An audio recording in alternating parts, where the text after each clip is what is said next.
আসসালামু আলাইকুম বন্ধুরা, আপনারা চাইলে এখন থেকে আপনাদের যে কোনো ফোনে চাইলে Xiaomi Redmi এর যেই কন্ট্রোল সেন্টারগুলো থাকে সেই কন্ট্রোল সেন্টারগুলো চাইলে আপনিও আপনাদের ফোনে কিন্তু অ্যাড করতে পারবেন। তো Xiaomi Redmi এর যেই কন্ট্রোল সেন্টারগুলো থাকে সেইগুলোকে দেখতে কিন্তু অনেকই জোশ লাগে। তো আপনারা যারা কন্ট্রোল সেন্টারগুলো অ্যাড করতে চান Xiaomi Redmi তারা আজকের ভিডিওটা পুরোপুরি স্টেপ বাই স্টেপ ফলো করতে থাকেন, তাহলে খুব সহজে আপনিও পারবেন এরকম Xiaomi Redmi এর যে কন্ট্রোল সেন্টারগুলো থাকে সেইগুলো আপনারাও আপনাদের যে কোনো ডিভাইসে অ্যাড করতে।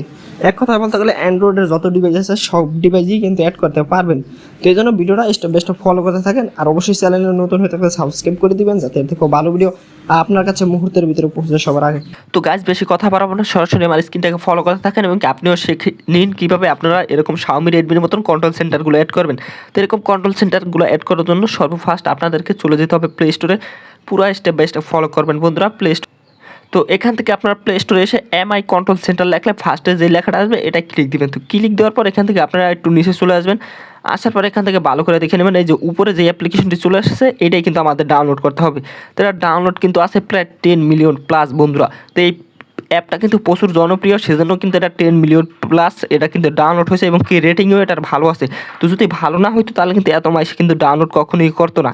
তো এই জন্য ছোট্ট একটা কিন্তু অ্যাপ বন্ধুরা, 9.4 MB শুধু। তো এটা কী করতে হবে, আপনাদের ফার্স্ট অফ অল ইনস্টল দেওয়া লাগবে। তো আপনার কী করতে হবে, এটা ওপেন করতে হবে। আমাদের যেহেতু অ্যাপ্লিকেশনটি ডাউনলোড হয়ে গেছে, আর প্লে স্টোরে কিন্তু কখনোই খারাপ অ্যাপ কিন্তু প্লে স্টোরে বর্তমানে রাখে না, আগে রাখতো কিন্তু বর্তমানে কিন্তু এইগুলো অ্যালাউ করে না প্লে স্টোরে। তো যেহেতু এই অ্যাপ্লিকেশনটি ভালো সেজন্য পারমিশনগুলো সব অ্যালাউ দিয়ে দিবেন, এগুলো কোনো কিছু সমস্যা হবে না আশা করি। তো এইগুলো অ্যাডটা আসলে অ্যাডগুলো ক্লোজ দিয়ে দিতে হবে। তো ক্লোজ দেওয়ার পর এখান থেকে যেগুলো আছে সবগুলো এখান থেকে অন করে দিতে হবে। তো আমি এখান থেকে সবগুলো পারমিশন অন করে দিব। নোটিশে দিলে এখান থেকে MI কন্ট্রোল সেন্টার যেটা আছে এটার উপর একটা ক্লিক দিতে হবে। ক্লিক দেওয়ার পর এটা এখান থেকে অ্যালাউ করে দিতে হবে। অ্যালাউ করে দেওয়ার পর টিক চিহ্ন দিয়ে এখান থেকে কিছুক্ষণ ওয়েট করা লাগবে। এটা আমার রেডমির ক্ষেত্রে আসছে, আপনাদের অন্য কোনো ফোন হলে কিন্তু এইগুলো আসবে না, সরাসরি কিন্তু আপনাদের চলে আসবে, মানে মেন পয়েন্টে নিয়ে যাবে। তো একটা কিন্তু হয়ে গেছে আমাদের। তারপরে অ্যালাউ দিয়ে দেবো। অ্যালাউ দিয়ে দেওয়া হয়ে গেলে ঠিক এরকম একটা ইন্টারফেস আসবে। তবে এখান থেকে দেখতে পাচ্ছেন যে MI কন্ট্রোল সেন্টার যেটা আছে এটার এখান থেকে পাওয়ার নামের একটা অপশন আছে এবং লেখা আছে নো রাউন্ড। তো এটা কী করতে হবে, এটা এখান থেকে ক্লিক দিতে হবে। ক্লিক দেওয়ার পর এখান থেকে যেই অ্যাক্সেসটা আছে এই অ্যাক্সেসটা কিন্তু আমাদের দিয়ে দিতে হবে।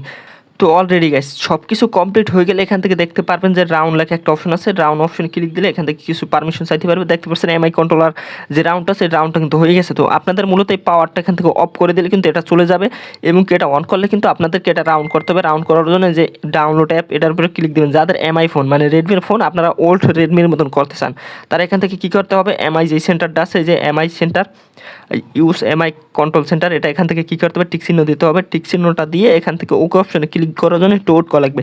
তো আপনাদের যাতে অন্য অন্য ডিভাইস আছে তাদের ক্ষেত্রে এটা নাও আসতে পারে, যারা টেকনো ইনফিনিক্স অথবা যে কোনো ফোন ভিভো যে কোনো ফোন ইউজ করেন। তারপর এখান থেকে টিক মার্ক করে দিবেন। টিক মার্ক করা হয়ে গেলে আমরা এখান থেকে ব্যাগে চলে আসবো। ব্যাগে চলে আসার পর MI কন্ট্রোল সেন্টার অ্যাপটি আবার ওপেন হয়ে যাবে অটোমেটিকলি। ওপেন হওয়ার পর এখান থেকে MI কন্ট্রোল সেন্টার যেটা আছে এটা এখান থেকে কিন্তু অ্যাক্টিভ হয়ে যাবে। তো এখন আমি ব্যাগে চলে আসলাম। তো ব্যাগে চলে আসার পর দেখতে পাচ্ছেন ও মাই গড আমার কিন্তু ওল্ড যে ইটা আছে, মানে কত সুন্দর একটা কন্ট্রোল সেন্টার কিন্তু আমাদের চলে এসেছে। যারা রেডমির ফোন ব্যবহার করেন অথবা অন্য কোনো ফোন ব্যবহার করেন রেডমির যে কন্ট্রোল সেন্টারগুলো আছে এগুলো দেখতে কিন্তু অনেকটাই জোশ লাগে। তো দেখতে পাচ্ছেন বন্ধুরা খুব সহজে কিন্তু এটা হয়ে গেছে। তো বন্ধুরা আশা করি আপনাদের ভিডিওটা বুঝতে পারছেন কীভাবে আপনারা MI কন্ট্রোল সেন্টারগুলো আপনারা যে কোনো ডিভাইসে ব্যবহার করবেন, আদার্স যে কোনো ডিভাইসে। তো আজকের ভিডিওটা এই পর্যন্তই। আশা করি ভিডিওটা আপনাদের ভালো লাগবে। ভিডিওটা ভালো লাগলে অবশ্যই লাইক কমেন্ট শেয়ার করে দিবেন এবং কি আপনি যদি আমার এই ইউটিউব চ্যানেলে নতুন হয়ে থাকেন ফটাফট সাবস্ক্রাইব করে দিবেন যাতে এর থেকেও ভালো ভিডিও আপনার কাছে খুব তাড়াতাড়ি পৌঁছে যেতে পারে সবার আগে। আর নেক্সট কোন ধরনের ভিডিও জানানো থাকলে অবশ্যই কমেন্ট করে জানিয়ে দিবেন। আল্লাহ হাফেজ গাইস।